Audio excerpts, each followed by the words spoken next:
All right, here we go. The Crying Lady. We'll just look at historical basis. Beautiful map. Oh, and it floats along with. That is so cool.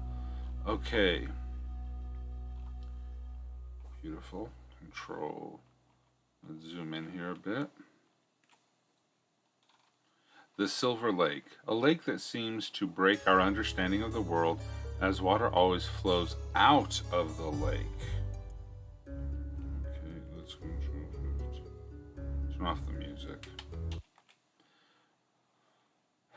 Out of the lake, but still never runs dry. Ever wonder where all this water is coming from? Nobody told you yet? Well, it's about time. Let me tell you the story of the most beautiful woman and the curse that broke her. Oh, this is cool. Okay, there's an island in the middle. So of the four rivers coming out of it, there's no feeding into it. Well, that makes sense.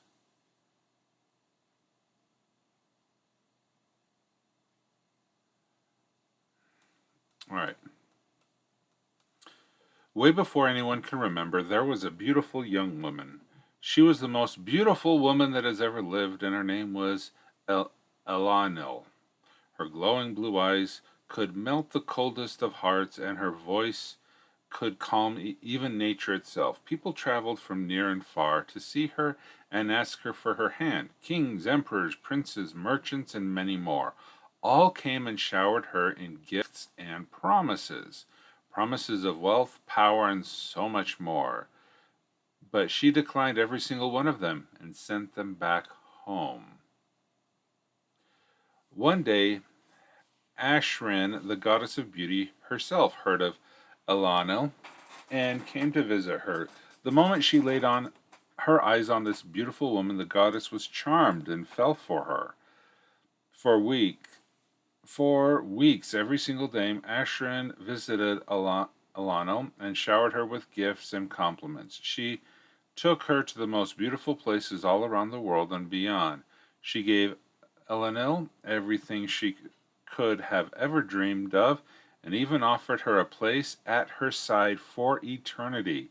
But eventually, like everyone else before her, Elanil declined her advances. Filled with envy and rage, the goddess of beauty cursed Elanil. May all beauty around you wither and wail before your eyes. May you watch everything you love age and die while you don't change. I offered you a place for all of eternity, a place at my side, but now may you walk this plain until the last time the sun sets. Wherever you go, beauty shall flee and crumble to dust. May your eyes only see the beauty of this world leave. After the goddess spoke these words, all beauty around Elano withered and died. Flowers drained from all life, and grass at her feet turned gray and dry. Even her beautiful art pieces that were gifted to her crumbled to dust in her hands. For a while, Elenil tried to live a normal life, but no matter what she did, no matter where she went, everything around her turned gray and died. The beautiful the beauty of this world had been hidden from the most beautiful woman that ever lived. Heartbroken, she went far away from anything she holds dear, far away from anything beautiful and pretty. She ran and ran until she found a little lake in the middle of nowhere, and she walked in. She sat down in the middle of the lake and waited for the lady to come get her. But minutes, hours, and eventually days, those should be lowercase, passed and the end never came. Realizing she was trapped down here forever, tears rolled out of her cheeks and she cried bitterly. Since then, forever doomed to see the beauty leave around her, she sat at the bottom of the lake and cried, her tears flowing like a stream and fueling the rivers, leaving the silver lake for all of eternity. Ages before we were even born, she cried, and ages after we are gone, she will still cry and mourn the beauty of this world. If you stand at the shores of the lake and listen very carefully, you might even hear her cries and mourns in the wind. Wow. Okay. The Silver Lake indeed seems to violate the laws of nature. Nobody knows what's really going on. Most scholars suspect there's a portal to the elemental plane of water fueling it, but so far nobody could verify because of the immense depths of the lake. The story is most likely not true. It's just a marvelous story told to children, travelers alike, shrouded in place with even more mystery. People like telling the stories to each other, no matter if they are true or not, but usually every story has a bit of truth, so who knows? Maybe there's a bit of truth in, well, and this is what a scholar. Okay. This is an excellent fairy tale. Okay. You have the woman who's your protagonist, or the person who doesn't learn a language, the lesson. Okay. Um, then you have the conflict. She rejects everyone. And then you have the punishment from the deity, and then you have establishing where she is and that she stays there for all eternity. This is really, I think it's well structured.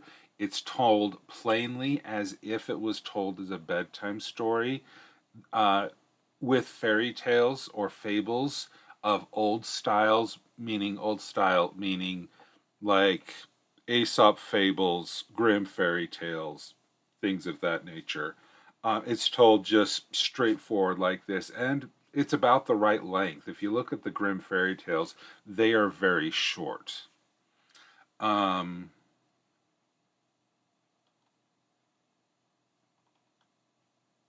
the only question that I have, okay, is why? Why does she reject them all? I don't know if it's really necessary, but there must be some. Okay, so because Ashrin, the goddess of beauty, she it becomes her beauty gets diminished because of her rage, of her jealousy, and the punishment. And it doesn't seem like she is being very benevolent because she is not. Because it's not a sin to reject someone. Okay, you're just not into them, and she's perpetually not into anyone. So, what is the moral that this fairy tale is trying to teach? Red Riding Hood, don't talk to strangers in the forest. Uh, no, no, what's another? Goldilocks and the Three Bears, gluttony and trespassing. Okay, each fairy tale has a specific lesson you were trying to teach. So I would review this and think, what lesson, if there's a moral to the story at the end of this, what are you trying to teach? What fatal flaw does Elenil have that causes her to be punished and that people shouldn't do? Is it vanity? Okay, she can see that. No, that is. I think that is something that is original to the fairy tales. Fairy tales were meant to scare your children into behavior. So, um, the Little Mermaid, by understand, doesn't end very well, but I don't remember a moral there. It's jealousy. It is looking for the Little Mermaid is a tale warning people to go above, do not go above your station, accept your lot in life, and don't change. Okay, say trim pride. Okay, you really don't need to add a lot of changes to this. She'd rather look in the mirror, or there were none beautiful enough for her. Yeah, beware of pride. That very simple. Okay. Oh, she's the goddess of envy. Okay, I missed that. Beauty.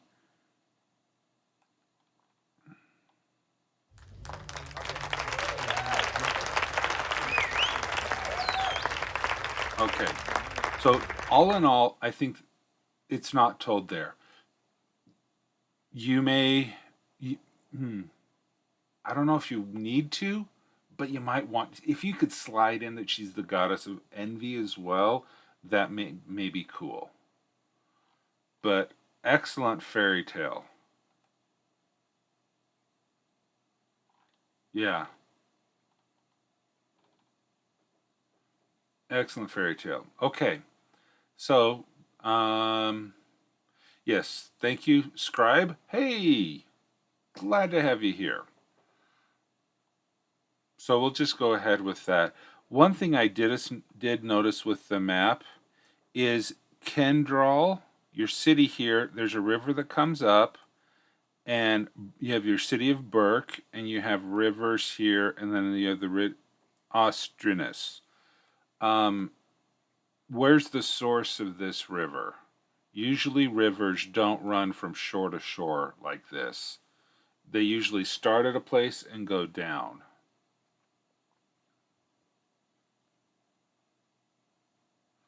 They don't have to, okay, but also remember that some may have morals to them from morality systems we don't recognize, other cultures, and ways of seeing right and wrong that haven't been remembered, so are hard for to see what they are. I would agree with that, Monad. I think that is a very good critique of the comments that I've been providing. It is hard to know that. It could other cultures and ways seeing right and wrong haven't been remembered. But see, I am I am saying though that this is a fairy tale that has been made up and is being shared. So since we are not ascribing morality to an existing culture and an existing story, I am just recommending that this made up fairy tale have something like that. I did read the classic fairy tales analysis essay book, but it's been more than 10 years. I forgot the details. Okay. As as no one was good enough for her? Yeah. See, that's is it no one or none? As none was good enough for her? Are you wanting that to be no one or none? Not sure.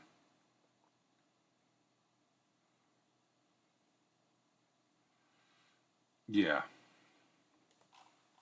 Okay, great critique. Dumparo plays. Welcome. No one. Okay. So let me complete that. All right, Kitapoy. Let's nope, nope, don't want to mark that complete. Okay. So let's get into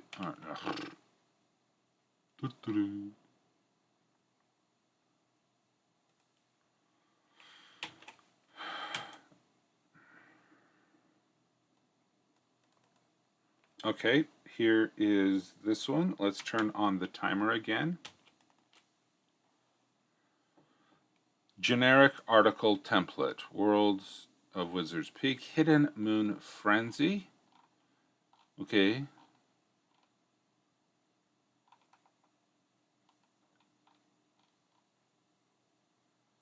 Alright. Good, good. Okay. Alright. The new moon in the sky has led to a rise in mass hysteria, an unexplained phenomenon.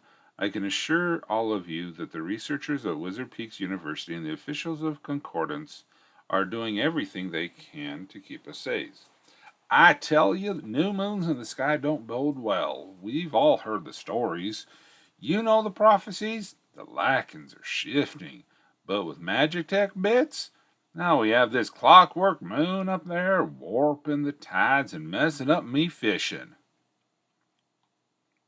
You know, I hope that accent was okay. I didn't look and see that it was an orc until after. Okay, the rise of Zeno, the hidden moon, lycanthropes, druids, sailors, and others who rely on the moon for their life or livelihood have been thrown into confusion. The hidden moon usually matches the orbit of Theia, the shattered moon, amplifying Theia's effect on all the tides in her pull on Arathia. However, Zeno occasionally breaks away from its hiding spot behind Theia, and its influence will be more widely felt. It appears in the sky as a black and glowed clockwork sphere of turning gears and arcane energy. The new moon has been in the sky for only a few months and doesn't seem to follow any orbital rules of the natural world or any arcane or divine laws. As Zeno, in the sky, lycanthropes undergo strange magic tech changes. Their transformations can include mechanical parts. So you're saying when a werewolf transforms, they become like the Borg with mechanical stuff implemented in it? Their transformations can include mechanical parts. Some may have clockwork eyes or limb made of metal. Others transform into fully manufactured form. The machinery of the modern world, trains, skyships, and great mechanical engines of the Quirinal pit thrum with extra energy and odd awareness. The soul forge and other constructs can also behave in unpredictable ways. The usually stoic soul forged are overcome with raw emotions that replace the muted feelings they normally have. The tides move strangely, and the wildlife has not yet adapted to the new changes in the sky. The seven moon snapdragons now include blooms of gold and black with clockwork patterns on them. Interesting. A medical condition which is feared by some. I like the cyborg werewolves. Okay, so the hidden moon.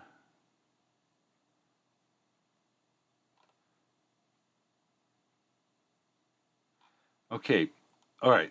This is cool. This is intriguing. This um so the medical condition which is feared by some. All right. So it sounds to me that the mechanical transformations brought on by the appearance of this moon or the magical energy from this moon is causing people lycanthropes, I can parlay, lycanthropes, um, instead of going from human to wolf, or they turn from human to wolf cyborg, or others transform into trains, skyships, and great mechanical. I'm going to call them lichens going forward. Sure. Uh, I have no. I have no. I'm just trying to talk and speed through this. But I like the idea. And so the people who, okay, so we have the disease. You've defined the disease. The people change into mechanical things um, instead of just regular biolog. It's a mechanical transformation as opposed to a purely biological transformation, which your traditional werewolf has. Great, I can understand that. The soul forged, I really like this part. The soul forged get emotions?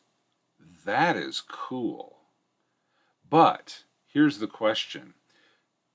And the wildlife and that. Okay, here's the cool part about this. Is everyone really afraid of this? Feared by some. Because I could imagine that Soul Forged, they might like the emotions. And the people who fear it are not the Soul Forged, but the people around the Soul Forged. The people who like their Soul Forged stoic and muted and, you know, tame. And so the fear of this condition is not the people succumbing to the condition, but the people around it. Okay, I have to write up who's scared of it and why. That's the second pass stuff. Okay, cool. I think we're on the same page there. Because, you know, I totally believe that someone could be afraid of a disease they don't have. All right? Take it from what you will, but um, I have seen people, like, let's take cancer for example, so we keep the modern situation, the current situations out of it. I see people who have cancer, who have accepted it, and are very strong people and are courageous and they're moving forward. But then the people around them are terrified. Okay, so yeah.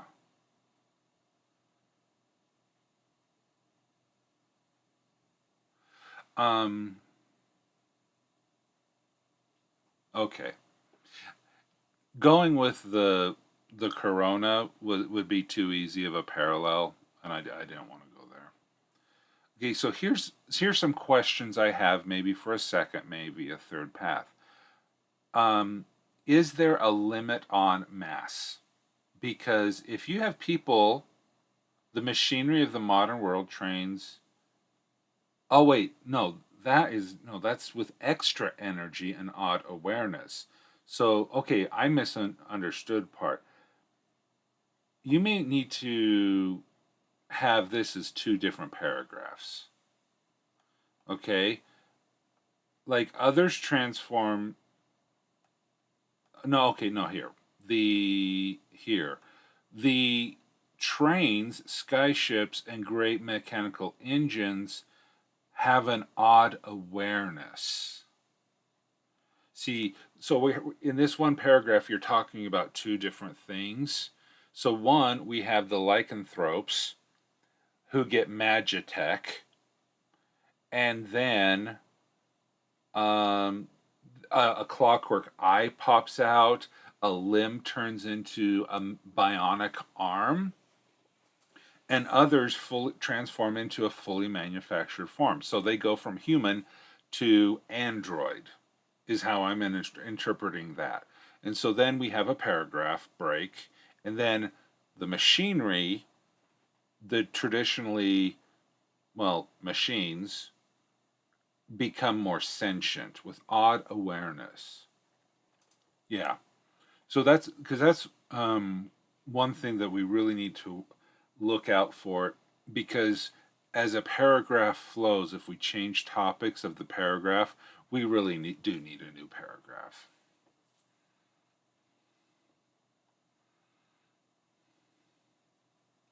7 moon snapdragons? Oh, okay.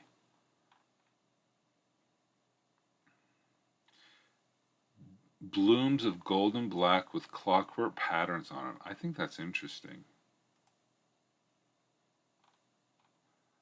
Um, the hidden moon.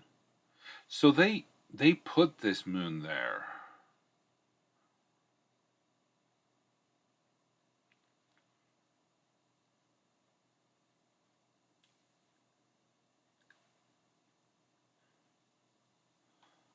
So was the hidden moon manufactured? Flew into the sky. Flew from rose from the hills to the northwest of the vicinity of the ruined temple of. It happened during a game of D&D. Oh, okay.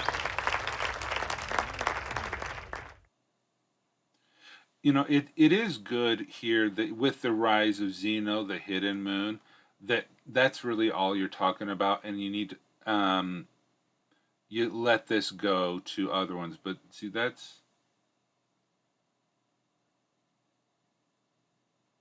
it's a moon from the beginning of the world that was influenced by Soulforge taking over by an. Oh, Xeno was the PC that killed it. That I killed. Oh, okay. All right. Okay, so I'm a little confused on the history of the moon. I'm a little confused on the history of how it came to pass. You are probably correct that you shouldn't put that in this one because this is just talking about the frenzy. Um, yeah,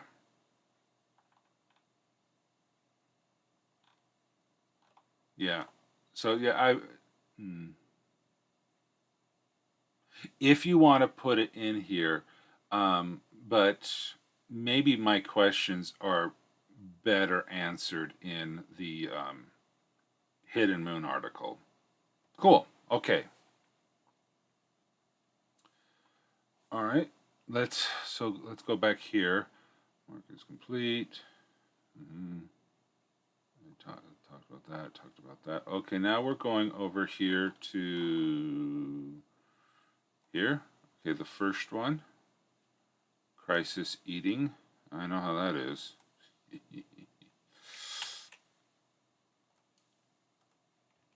Sorry, I just.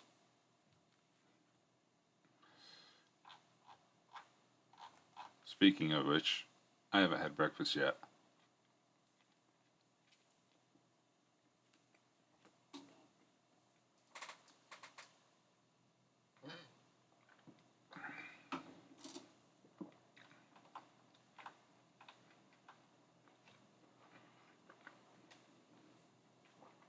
I'm really sorry about the chewing noises.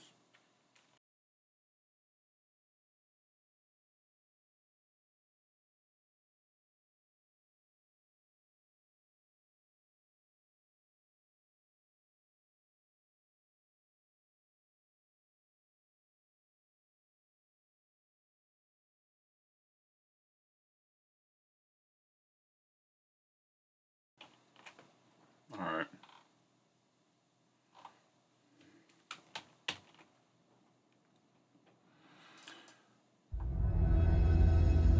Oh, thank you so much, Kiddo Boy. I appreciate that.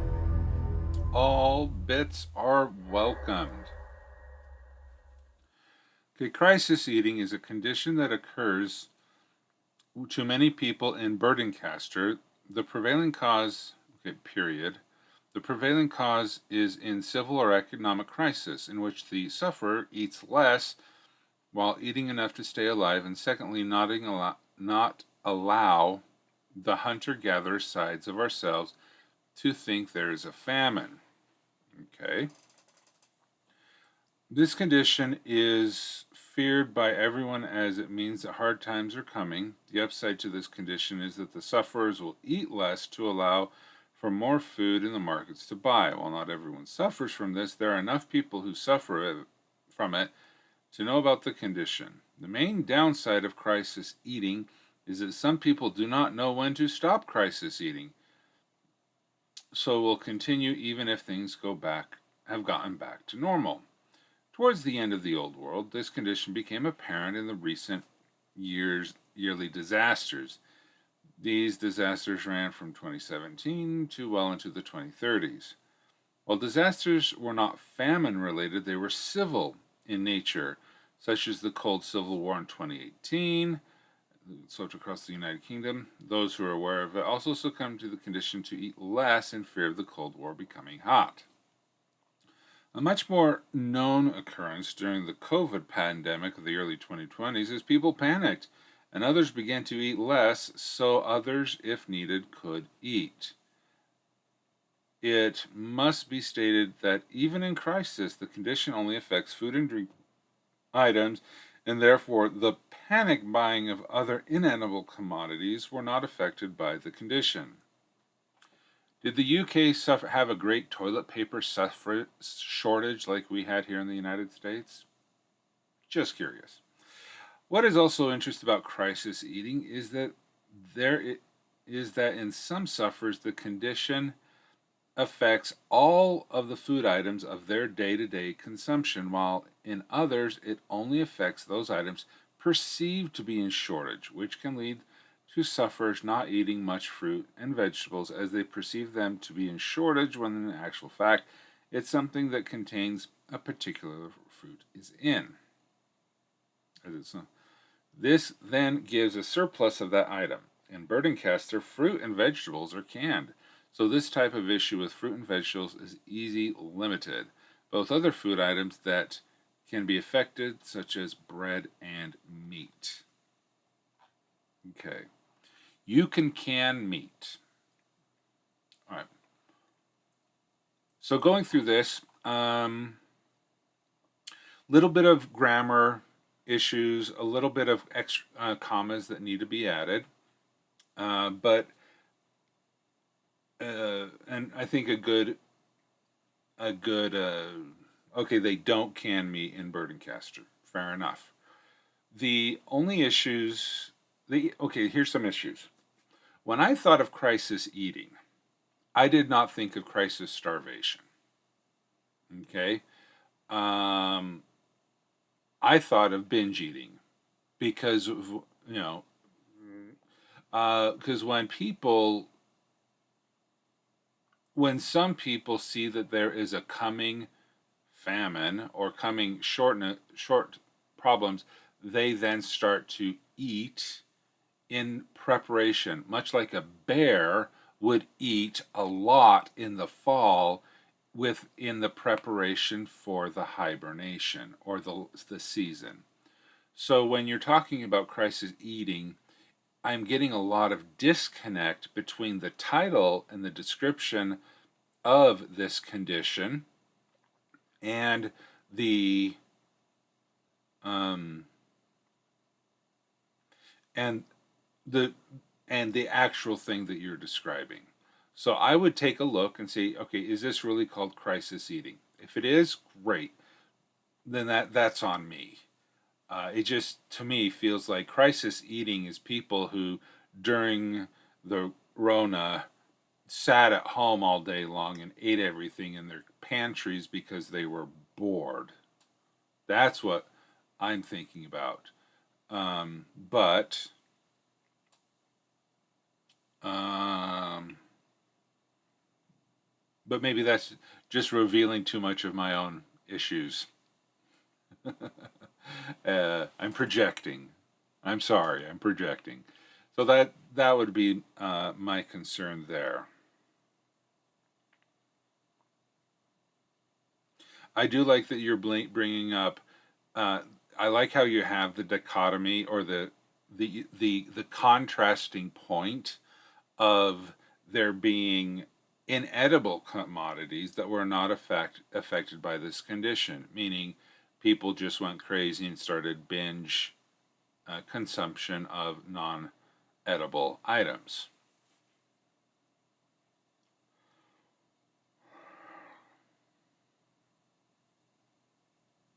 Okay.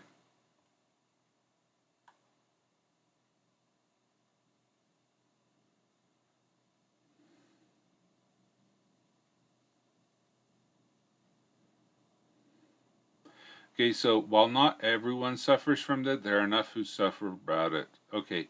Um, See you, Dazzler Cat.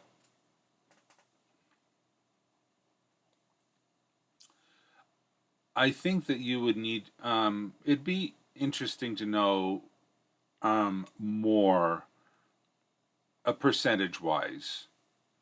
How common is this?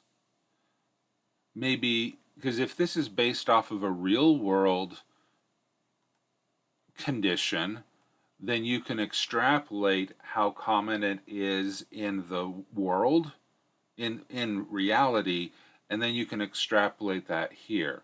So if because this to me sounds like a real world phenomenon, any information that you have about the real world phenomenon that you can then put in here and make it more real, I think would make this a better article. Sorry.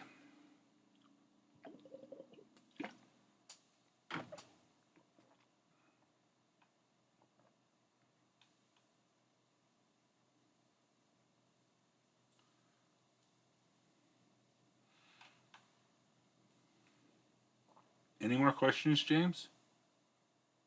Or do you have any questions for me about this article?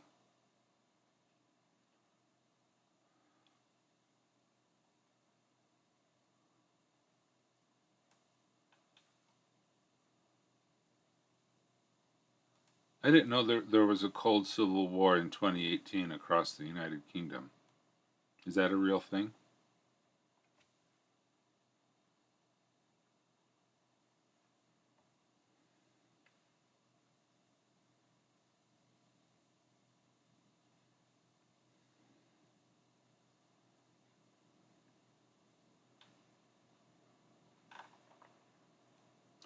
Yeah. Did you get about where I said the fruit and veg and that is not fruit and veg itself? But okay. That it's not the fruit and veg itself, but something that it is in.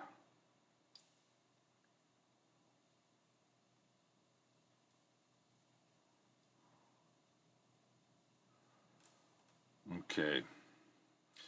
What is also interesting about the crisis eating is that in some sufferers the condition affects all of the food items of their day-to-day consumption, while in others it only affects those items perceived to be in shortage, which can lead sufferers not eating much fruit and vegetables as they perceive them to be in shortage, when in actual fact it's something that contains a particular fruit in. Okay. Um, this is this is just one sentence. You have a 3.5 line sentence.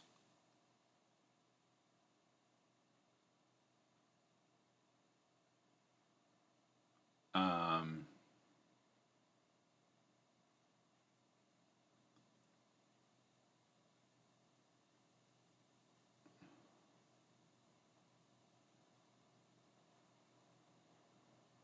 okay.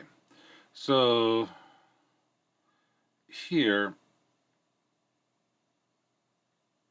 this is a very long sentence. You need to break it up so that you're able to talk about it more clearly. Because to be a shortage when in actual fact it's something that contains a particular fruit into it, I think I'd need an example of that.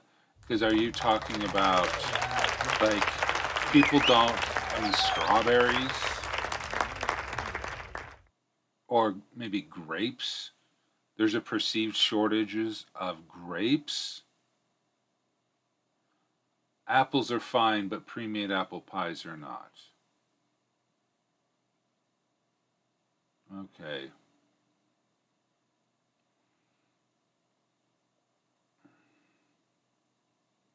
I think I think Emily has a good point. I don't think you can have a cold civil war, but then again, we did have the Cold War, but it wasn't the Cold War of the '80s between. I don't know. Cold just means that there's no actual attacks, physical attacks between the things, and it's yeah, you can have high tensions. Yeah, it's cold civil war, just election campaigning. Yeah. um, Cold just means, so maybe you can't have a cold civil war, but to use that evocative term, we'll see. Okay.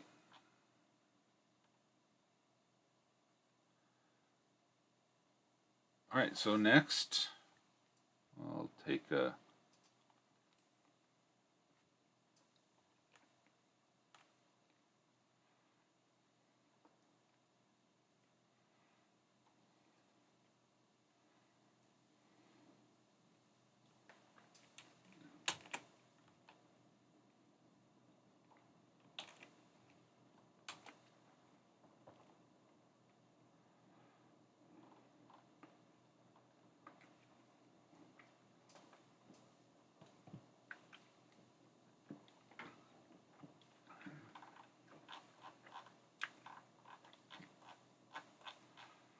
You said to go down to the bonus. Okay, here we go. What a beautiful cat.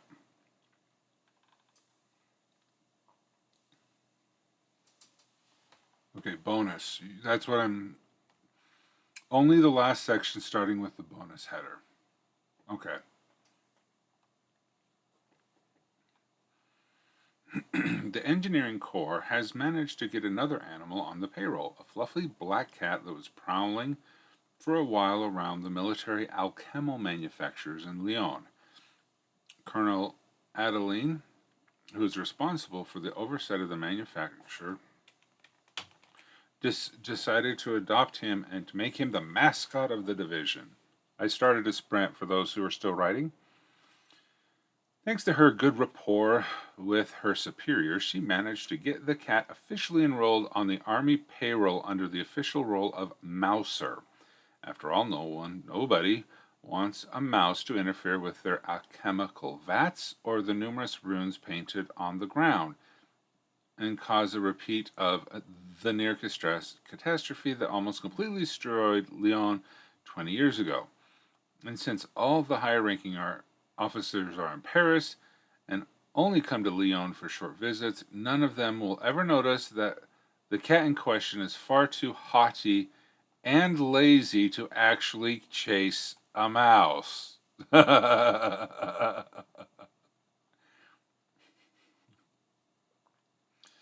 Meanwhile, Adeline is keeping the cat in her private apartments in the army barracks, and the animal is deigning answering her regular report of food and worship with the margin of loyalty. Since the cat is our mascot and so loved by our superior, all the Lyon engineers are rivaling with each other to gain its affection. This is mostly done through making trinkets for him to play with or sleep on, but the little monster is by far prefers the cloth collar made by Adeline, as it shows him in control of, as it allows him to control some form of wild magic to merge with the shadows. Very apt power for a beast named Abyss. All recruits think they can tame it and can easily win the corporal's affection like that. Such naivete never lasts long, and that shadow trick is rather light for the amount of magic focused in that collar. If you get my meaning, let us say that those idiots never loaf about twice in front of the beast.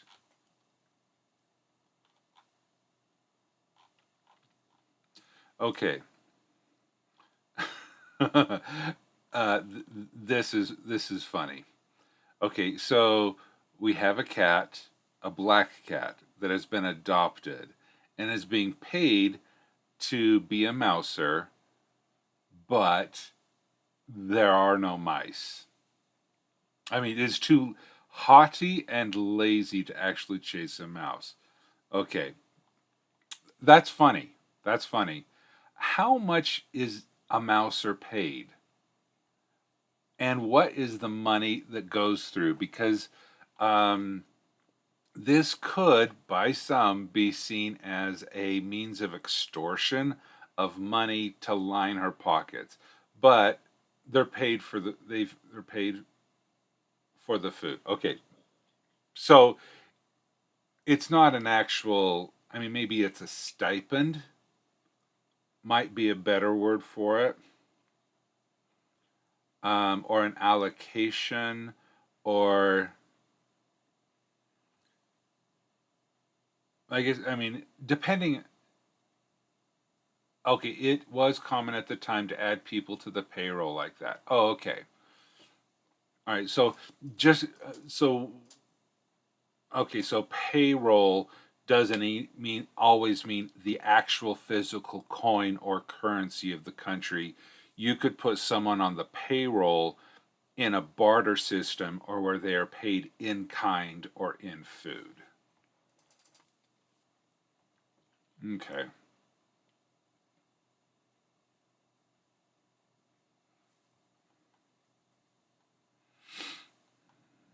I'm intrigued by this cloth collar allows him to control, and by him, I presume you're meaning the cat, some form of wild magic to merge with the shadows. Very apt power for a beast named Abyss.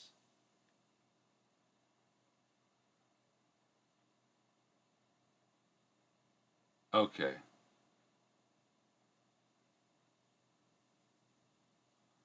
Yeah, okay. I would love to learn more about it, about the magic that the cat can perform. Is it because is this an enhanced cat, or is this, I mean,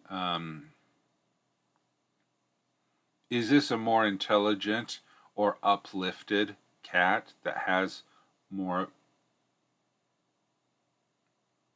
uh, has more power?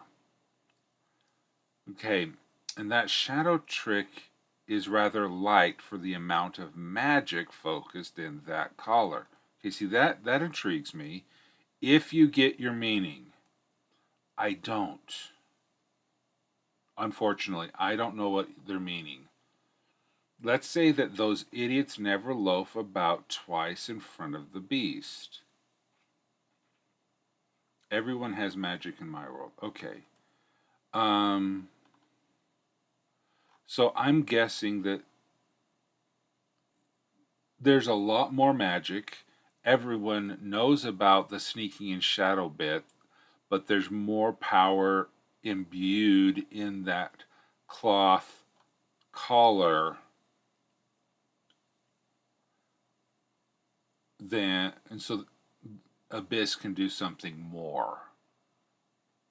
And if those, and it sounds like those idiots never loafing twice. eh, I mean, there's got to be some record of what it is.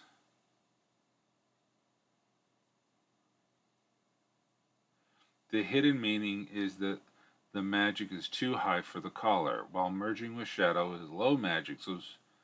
So there are suspicious that the cat can do more. Okay, but those idiots, do they? What do they see? The sergeant is giving introductory talks to the new recruits. Oh, okay.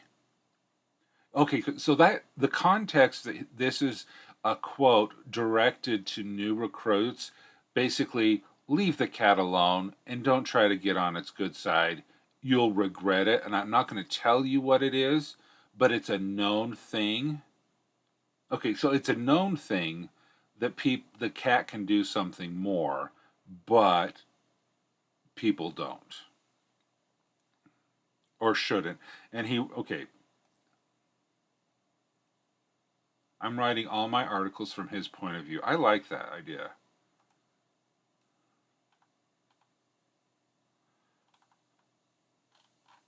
I don't know if you want to spoil it, because I can understand that the sergeant wouldn't want to tell the greenies or the new recruits, the plebes, not about what the cat can do to them. But it would be kind of cool to know. I mean, can the cat shoot lasers out of its eyes? That's what I'm thinking. Is that they're just, and then if a cat can shoot lasers out of its eyes, magical lasers, that's how it's killing the mice. It's too lazy to chase them. You'll have to wait for the book. Oh, darn it. Fair. That is completely and utterly fair. I accept that answer. You're a new recruit too. Oh, good point. Good point. Yeah, okay. Yeah, okay, that is a good point.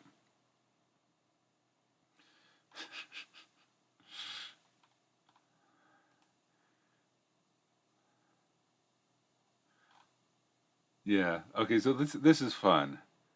Beautiful pictures.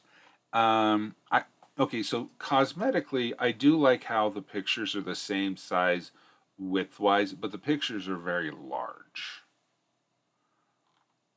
Um,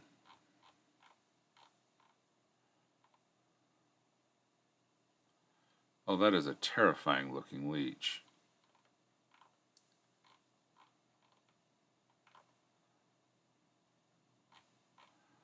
Yeah, but it is consistent. You are being consistent with the exception of this leech and this bug with the width of the picture. So that is a good thing there.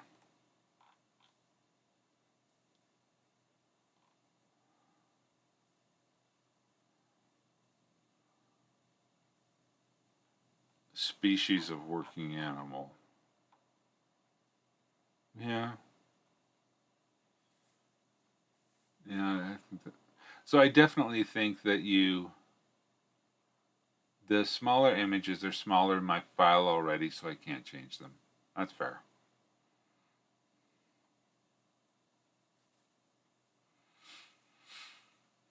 I did an article on all the animals in the army.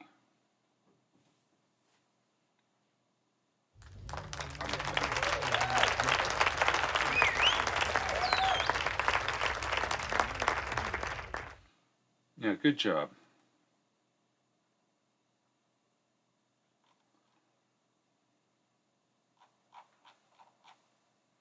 All right. Let's mark as complete.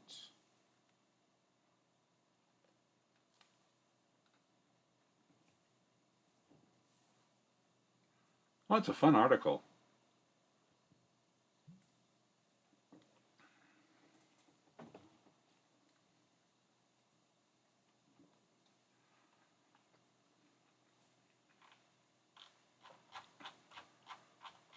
Okay. Let's go over here to the scribe of Nikoti. All right, so um,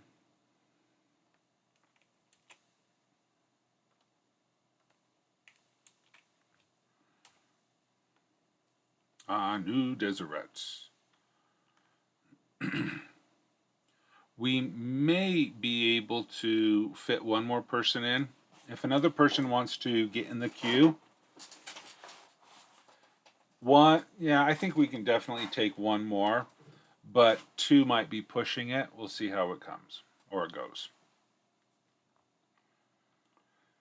All right, the elephants of Brahma. Uh, yeah.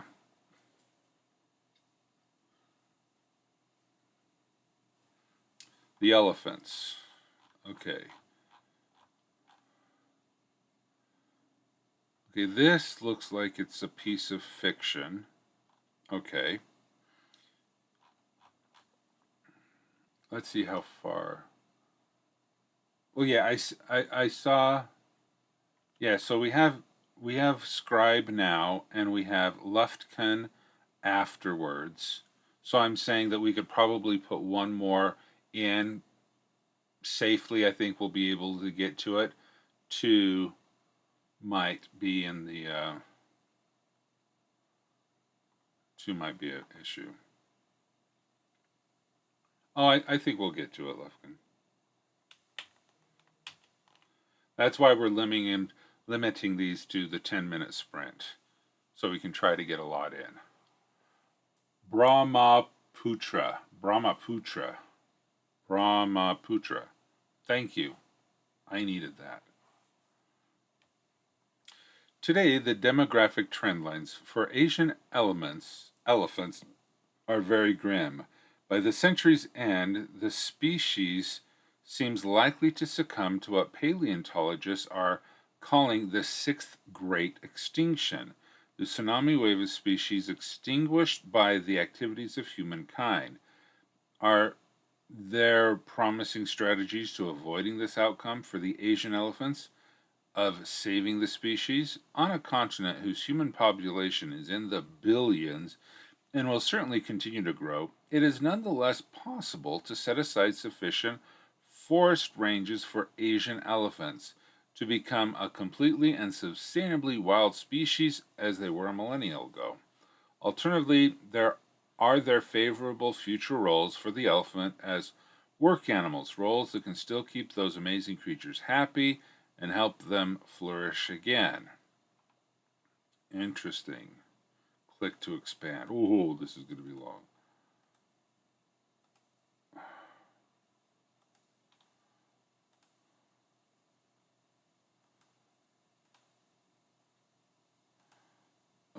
Okay.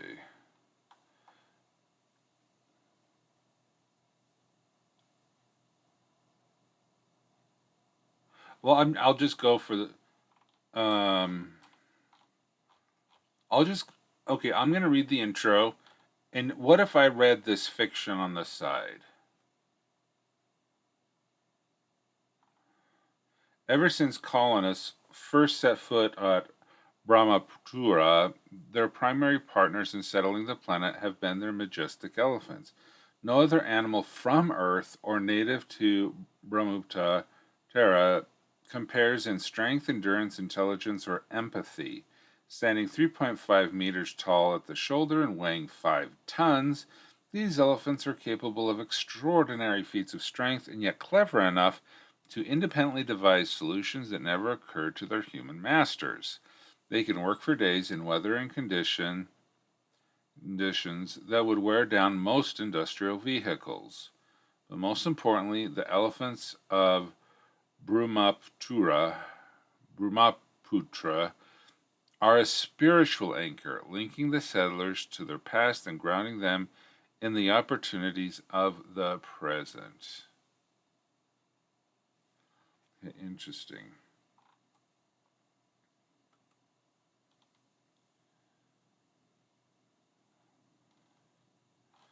We'll skip that. Development.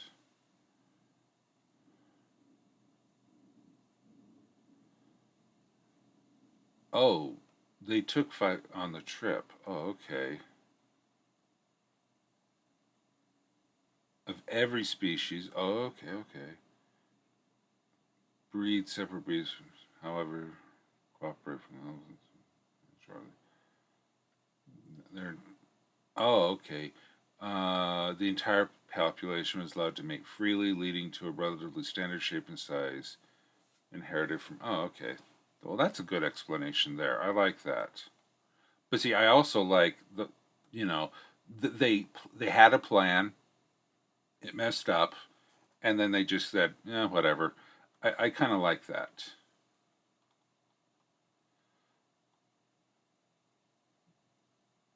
Oh, okay. Oh, good information. The Borneo elephants, all 60 succumbed to the virus. That's a lot of elephants.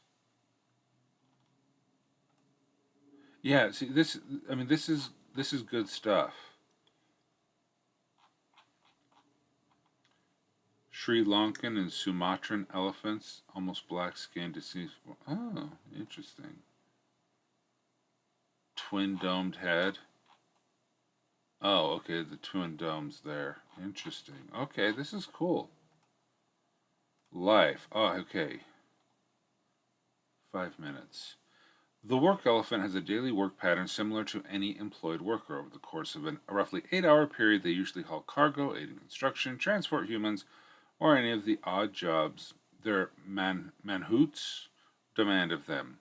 At the end of their workday, they are released into the surrounding wilderness where they are free to wander, mate, forage, and sleep to their heart's content. In the morning, they meet back up with their mahouts, who inspect them for wounds, bathe them, and brush their teeth. With the morning hygiene rituals complete, elephants and manhoot are then returned to the worksite for another day of labor. Sometimes an elephant will refuse to return in the morning and must be tracked down. For this reason, each element is tagged with special earrings emitting a radio signal that can be easily tracked. It is understood that one cannot force an elephant to do something it does not truly want to do, and therefore the onus lies with the manhoot to convince them. To do this, mahouts may bribe their elephant with sweet rice cakes, serenade them with a song of friendship, or give them an extra long grooming session. Sometimes it's enough for the mahout to wander in the wilds with their elephant for a few days, quietly reinforcing their bond. Oh. While elephants are sometimes traded or sold, most commonly they are paired with mahout. While the calf is in a relationship, rest of their lives, and spent almost their entire childhoods together, either the workforce together and ultimately retire together. the Baramjan artist, was famous for his watercolor paintings of mahouts and elephants enjoying their retirement, walking slowly through the woods and enjoying a swim in a lazy river. The bond between mahout and elephant have grown to have mystical reputation in the culture, with references of their loyalty making appearance in marriage ceremonies, and the protagonists in popular stories receiving wisdom from writer and elephant alike. This is fun. I mean, this is really good. Oh, just okay.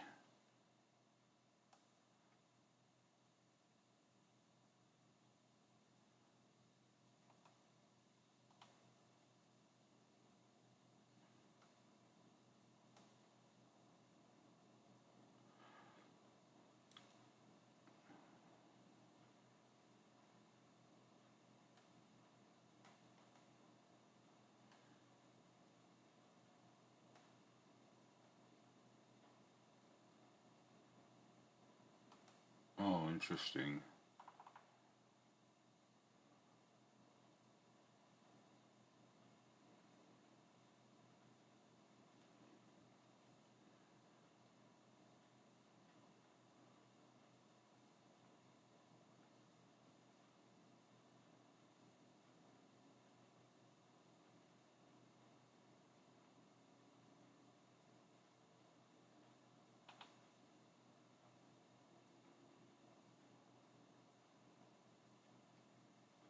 Sorry, I'm not reading out loud. I'm just trying to get through it.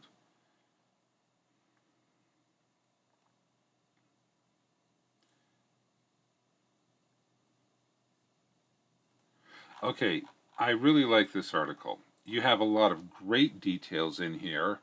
It reads well. Um, the detail is really good. You put a lot of information on it here. The history. I didn't read the history of elephant taming, but um, the new the descriptions that you have here and focusing on what the elephants were like and how that they were brought over, how they became an alien species or their own species. The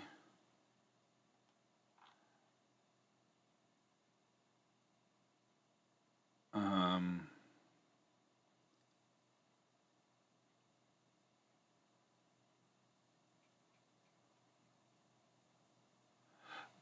one question I have is how has technological advances impacted the elephants? Because they had enough technology for spaceships to go there, but I mean, I don't know.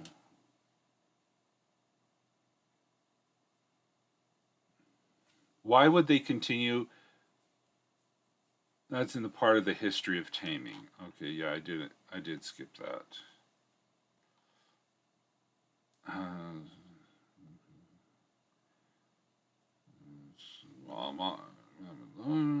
once broken.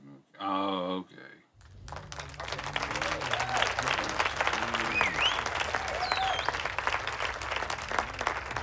Ah, okay. That makes sense.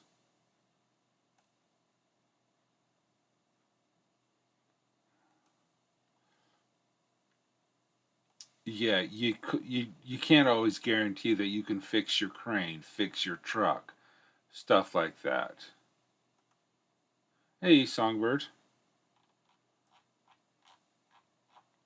Well, I can come back to that short story if we have time. I do love short stories. It is good to see you too. Let's okay, Monad. I'll probably need a link.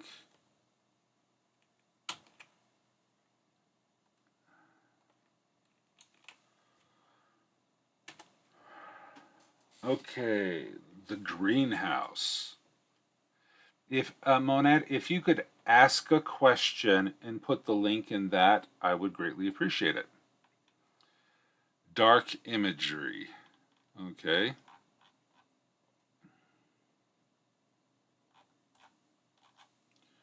A building associated with healing the sick. All right. Depending on how you find your way to the lost place, you can come across the greenhouse in two very different ways. If you are a Luftkin, you would most likely travel to the dead-end path that meanders through the dense jungle between Pumpkin Hill and the greenhouse. If you are like me and found your way, there is an escape. You would have found your way there through the red door or a section of sidewalk that abruptly ends. Anyway, let's assume that you have found your way to the greenhouse. This is what you would see. There are two buildings sitting at the center of a clearing in the jungle. This particular location in the Lost Place always sits in gloom. Sun doesn't shine here, and that is okay because it grows. What grows here in the greenhouse doesn't need sunlight. Now and again, the persistent clouds spit rain showers out. There is the occasional rumble of thunder and streaks of lightning. The overall feeling the overall feeling you get when looking at these buildings is that of neglect. Weeds grow up around the foundations, a sure hiding spot for some wretched snake to bite you as you walk past. The building that actually grows things looks like you would expect. A long, rectangular building with a semicircular roof all made of glass held together with a metal frame. Some, not most, if not all of the glass panels are covered in a film of dust and dirt that seems to grow like living skin. The second building is a 3-story structure made of brick. There are no windows and only 2 doors. One door is at best 3 feet tall. This door is made of wood and was once painted white, but the majority of the paint has peeled and blown away, with the rest hangs like scabs waiting their turns to be carried away by the wind. This is the main door that the Lufkins use to come and go as they go about their duty working on their shifts. The other door is a much larger door. It is a rusty metal door that rolls up for the passage of carts meant to haul the product grown in the greenhouse to the castle of the Corpse King. A twisted tangle of metal pipes travels between the second and third floor of the brick building to the roof of the building that looks like a real greenhouse. I have only been inside the greenhouse one time, so I'm telling you all of this from memory. We shall start with the second and third floors. All right, well, let me just pause here for. Oh, darn it! I forgot to turn on the timer. Okay, this is a really long paragraph. Okay, you're describing a lot in this paragraph. I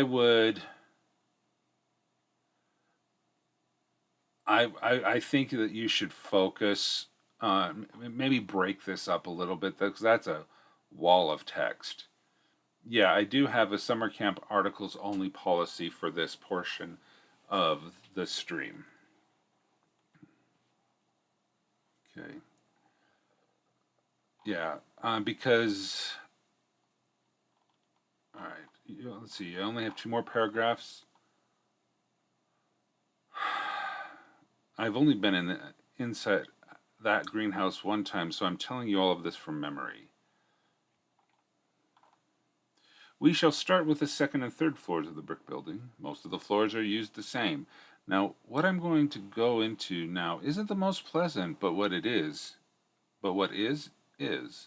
So let's just yank the bandage off and get over with. The second and third floors are darkened. Fluorescent bars flicker on and off, with longer off periods than on. Hanging down out of the rafters are chains here and there. Most days you will find a young person here that either fell asleep after having too much cotton candy or too much fun at the fairgrounds in those chains shackled at the wrist. Beneath them, there will be a drain that leads to one of the pipes I told you about that runs from building to building. The Lufkins that work on these floors cut the chained youngsters. The drains catch said blood, and the pipes transport the gatherings to the building that look like a greenhouse. The tangled mass of pipes entered the roof of the glass building and provides a steady dripping of blood to aquariums here and there around the interior of the building to feed the things growing inside. Inside these aquariums, you can find a variety of body parts growing from soil. At any given time, you might find different varieties of growing parts. Some days you might see eyes growing on stems, and others could be fingers or toes, a hand or a nose. Some aquariums are for growing internal organs. Really, it is just a matter of whatever the corpse king needs to regenerate himself. Gardening Lufkins walk here and there, tending to the crops. When there's a harvest, the Lufkins will pick whatever is ripe and it will be shipped to the corpse king for him to consume to heal whatever organ or body part is failing him. Okay, yeah, this is disturbing but intriguing. A building associated with healing the sick. The sick meaning primarily the corpse king and everybody else. It's a terrible nightmare. Okay. The Lufkin. Okay. Dark imagery. Yes, it does.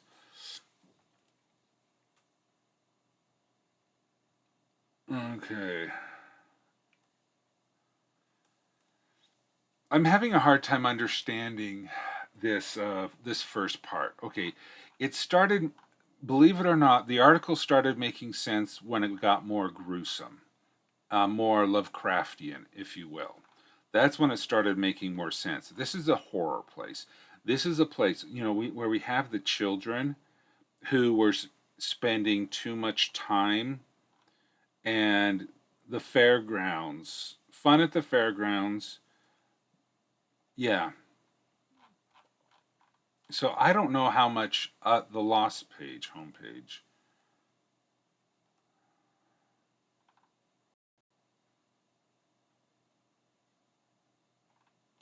Okay. Hmm. Have you seen Pinocchio? Disney's Pinocchio. There's the island where all of the naughty boys go, and then they get turned into donkeys. I'm getting that kind of vibe where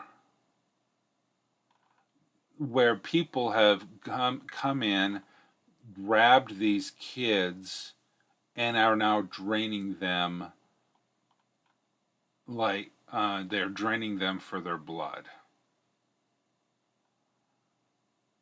Um,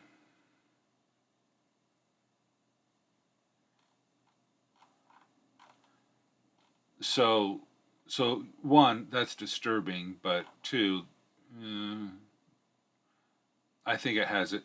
This kind of fiction has its own place. Okay, so here,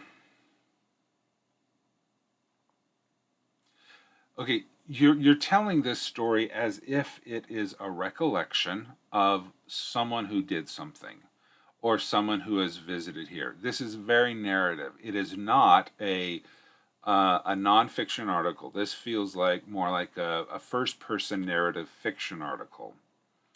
So you need to pick one. Okay. If you want to go into this is the dark, creepy, and it's a person going in, you can do that. Or you can have this be a non passionate article explaining what it is in a more antiseptic approach, if I can use that term with this. Because right now, it feels a lot like an observer came in and is now making a report back through conversation. And I'm not getting...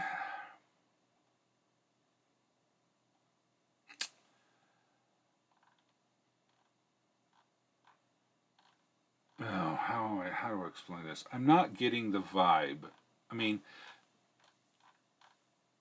you may never hear me say this again, but I think this article needs to go darker.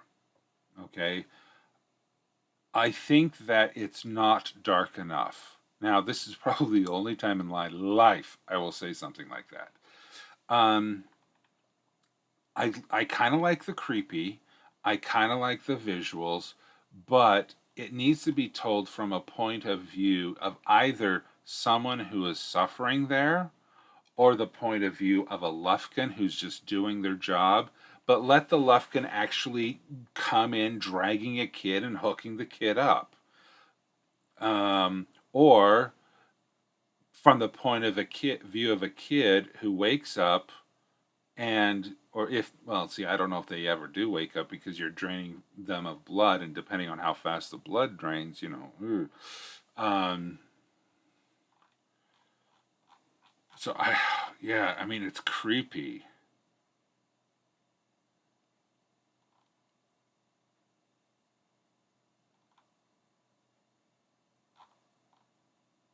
I just I mean I you pick one.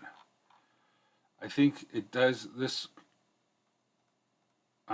dark imagery, yeah.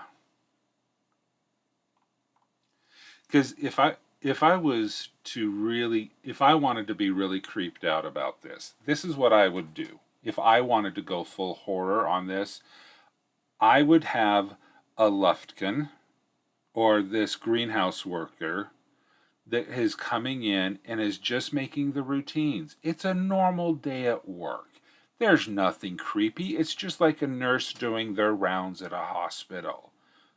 But they're dragging an unconscious kid in and hooking up in the chains. They're going through and making sure that the pipes are still flowing with blood and cleaning out some pipe that accidentally got coagulated and blocked. They're going through and they're checking out all of the vats to make sure that the eyes, the organs, and all of that. Checking in. Hey, Bob, how's the eyes growing? Oh, they're doing great, Jim. Oh, hey, Steve, how about the organs? I mean, we how's the liver coming? We might need that for the boss. So, if you had that, mm, make the tonal dissonance stronger, that this is just a regular day at the office for the greenhouse worker, pleasant juxtaposition, putting two things, yeah, oh, you're not asking for a definition, but I say dissonance because that's a musical term. What sort of black market deal have I just... Well, yeah. Well, we're reviewing this article for the greenhouse. And so I don't like horror. I'll just say that out loud. But I really think if you want to do this, having oh, I can't think of an example.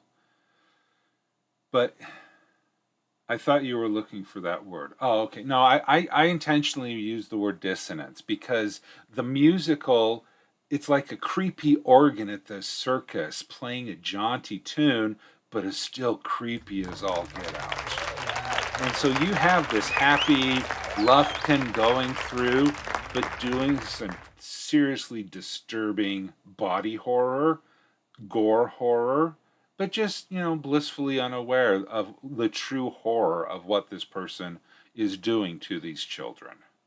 Okay?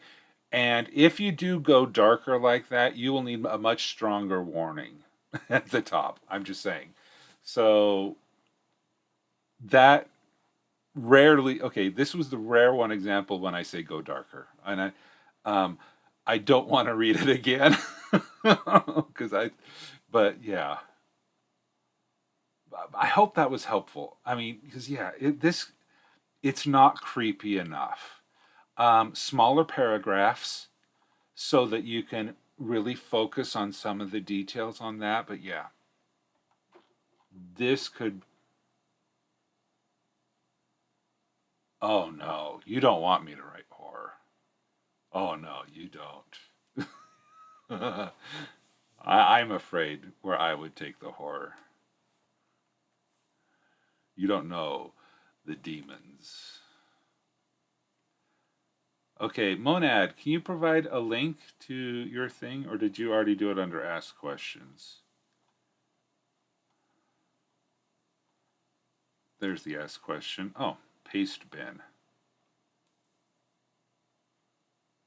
Copy.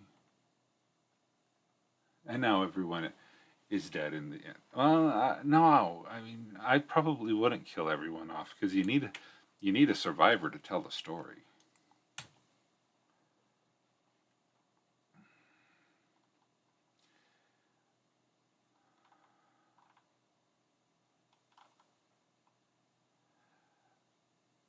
A world where your words are on a screen. A world where friends are followers. Let me a world where your words a world where your words on a screen. A world where friends are followers, a figure to measure yourself by, a world where the city swells and stretches out endless over poisoned earth.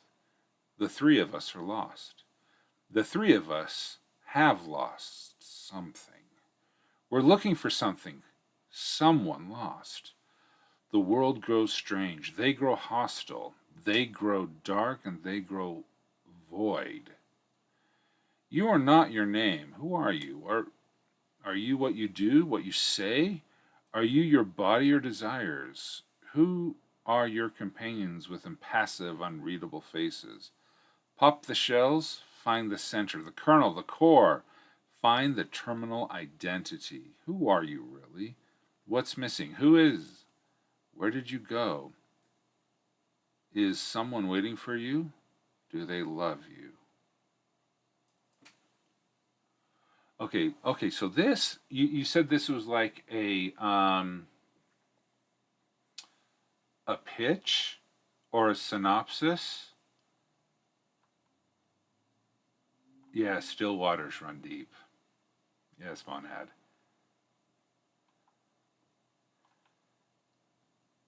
The blurb for a back of a book. Okay.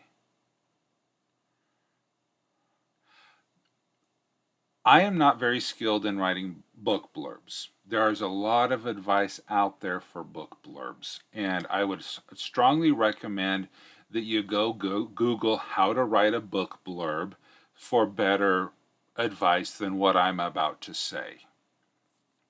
Having said that, um, I'm going to review this as if it's a piece of flash fiction, standalone fiction that is super short. You have your characters. Um, I would probably get rid of this first sentence and maybe move it somewhere else. And just start with the three of us are lost. The three of us have lost something. We're looking for something. Someone lost.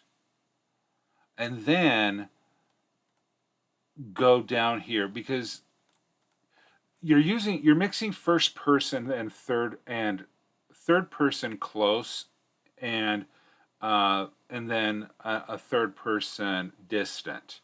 Okay, a world where your words on a screen. Okay, that's talking to someone explaining something. But then the three of us are lost. See, now it's coming from someone. It's a first person. So you switched point of views between the first line and the second line. The worlds go strange. They grow hostile. They grow dark and they grow void. Okay, now you're back to the third person because the three of us are lost. Well, they wouldn't know that the world has grown strange. They're lost. They wouldn't know the world grows hostile because they're lost. You are not your name. Okay, but the three of us, they wouldn't know their name, would they? Who are you? I really like the the computer language that you're using here. Very cyberpunk. I like that imagery that you're talking about. I can really see this as a green font line. No, a green font cursor like you'd see on a 1980s terminal, like an Apple IIe. I could really see this with using that visual. Um, but I think you'd need to pick a point of view. What are you trying to evoke? Are you trying to evoke a mystery? Are you trying to evoke um, wonder? Are you trying to invoke fear? Think about that. Because if this is a blurb on the back of the book, you have about 30 seconds to intrigue them enough. And by intrigue, I mean elicit an emotion. You need to elicit an emotion that is consistent with the book. You are making a promise.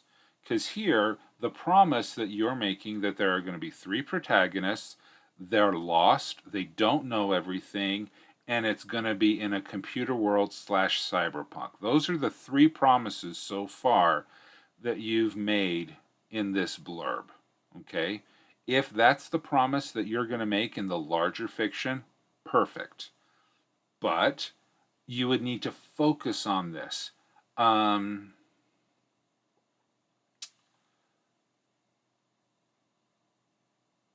Because I like the first paragraph that I've highlighted here, but I don't know if it helps elicit an emotion. It doesn't, I mean, it explains the world. Yes, fix the perspective and just rip somebody's heart out emotionally wise, or stomp on it, or pierce it, or whatever or freeze it, whatever emotion you're trying to go for. The shorter the fiction, the more intense the emotion needs to be, because you don't have time to build up to it. Oh no, I don't think it's, well, is it too vague? Yes. But being vague can help you have an air of mystery and terror. Because if you don't know what's on the second floor of the building, yeah. Yes, that's what I'd say. That really needs to have that element of terror. You are asking a lot of questions. Um, Make sure the questions you ask focus on the emotion that you were trying to derive from the person who's reading this. Because who are you? That's curiosity. What's missing? That's curiosity. And do they love you? Huh? So is this a romance or is this a cyberpunk thriller? Okay, so right there at the end, you twisted, or you veered away from the promises that I thought that you were going to set up. All right. Sure, the you have the three that are lost, but is there going to be a romance in there? Um I don't know if you need to tease that. It just depends on the book that you're trying to write, or the story that you're trying to write.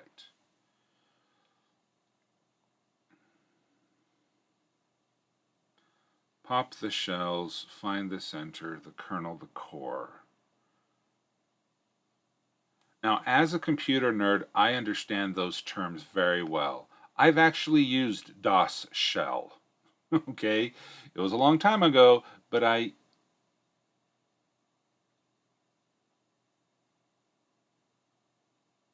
yeah. Well, because, yeah, if you're talking about just generic love, I think, is someone waiting for you. I think that's sufficient. I don't think you need to go into the love you part. the fact that there is someone out there that is waiting for you, I think that would be sufficient to portray that kind of um, philos love. Philos meaning brotherly love, as opposed to eros, which is erotic love, um, agape, which is love for mankind in general. So if you're trying to go for philos love, then I would just probably stop with that. But yeah, pick an emotion. And in this short of a blurb, you may only have room for one, maybe two, maybe one and a half. But I think it's intriguing. I think it is a really intriguing blurb. Um, I'm intrigued by the cyberpunk because that's the kind of person that I am, and I do like a good um, um, but okay, but here's also another thing. I'm getting 80s cassette punk. Okay? I'm getting cassette punk more than dystopian cyberpunk. Now, okay, I don't know if that makes sense. Um, there's a difference between like Cyberpunk 2077, which is that computer game that came out, the far future or the near future, where people are um, where people are modifying their bodies. But then there's cassette punk, which is your 80s Tron, your original Tron, your war games, your Matthew Broderick is a teenager type thing. Um, so I'm just not your Stranger Things without the fantasy. Okay, so where you're using the words kernel, core, terminal, identity, those are very much terms that are related to the early stages of computers, not the later stages. I mean, you talked about shells. I mean, so again, that's the vibe I'm getting from it because I remember the days of terminals, cores, and shells and stuff like that. Whereas, um, yeah. Okay, so hopefully that helps. Hopefully that helps. But yeah, that is really interesting. That is really interesting.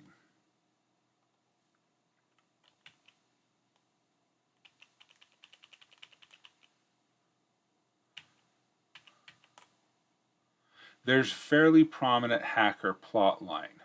Okay, well that's a good question, or that's a good thing to know. But what kind of hacker are they? Are they your classical, like the movie Sneakers? Are they your classical war games? Are they a Tron hacker? Or are they a person that is hacking things into their body? Oh, don't, no tentacles. No tentacles.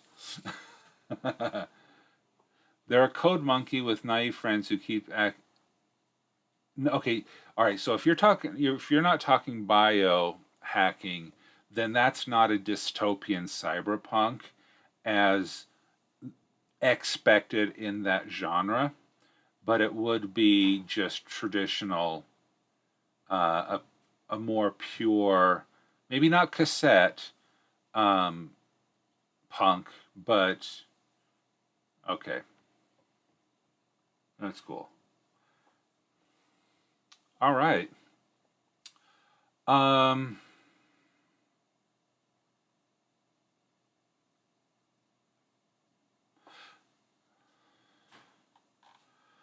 okay, I really do want to read this, but I need to.